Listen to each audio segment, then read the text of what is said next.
And on that then we'll go to Sabine, who is from Future Earth and has spent a lot of time thinking deeply about climate change mitigation and sustainable development, and so I'll invite her to the floor to give her thoughts. Thank you, Sabine. Thanks very much for the invitation and the kind introduction. So as we've seen in today's keynotes, there's overwhelming evidence now from the climate science community on the need to ratchet up ambitions to reduce emissions and limit temperature increases in order to keep climate impacts to a minimum and reduce the risk of crossing important tipping points. I think both Valerie's and Helen's interventions were very clear on this, and Johannes clearly also underlined how real these risks have become, and that even at temperature increases that we're headed for now, tipping points cannot be ruled out. In order to reach the ambitious goals that we've set ourselves in Paris, the IPCC special report on 1.5 degrees global warming and also subsequent assessments have shown that we need to bring emissions to net zero by mid-century. Clearly, we're late with getting on track for this, so Detlef was very outspoken on this in his keynote, and COP26 will be key for working on this.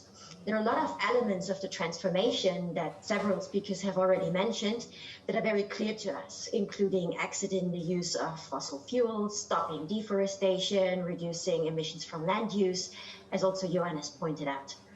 However, apart from these obvious steps, there's now also an urgent need for a discussion on how much we can reduce residual emissions on time and how much of the CO2 that we'll still be emitting in the process will have to be cleaned up from the atmosphere again.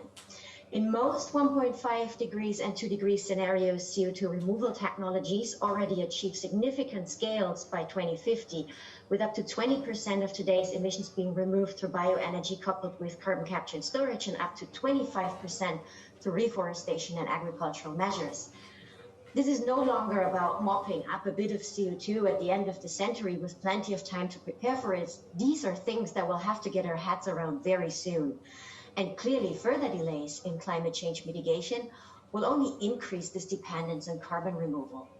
However, comparing these pathways to what we see going on in reality, there's a striking gap both in innovation and policy, but also in terms of societal dialogue. The technologies and approaches to remove CO2 from the atmosphere that are currently prevalent in these pathways are very controversially discussed at the moment. Where should the biomass come from without jeopardizing other sustainable development goals if we are to scale bioenergy so much?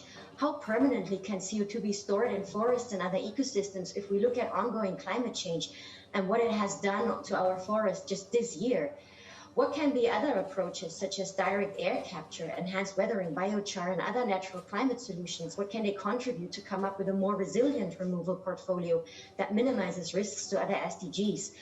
And will the mere ability to remove CO2 be a disincentive to ratchet up emission reductions in the short term?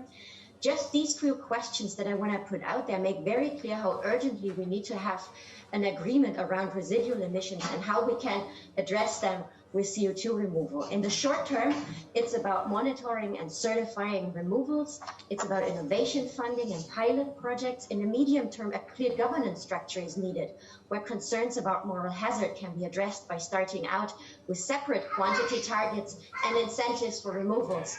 And in the long term, a comprehensive carbon pricing architecture can help to reward and finance carbon removal while charging for the remaining carbon emissions. Putting on a wider lens than just carbon will be key here, and will need to accompany a carbon-focused policy architecture with safeguards and regulation that ensures sustainability across the full range of sustainability concerns.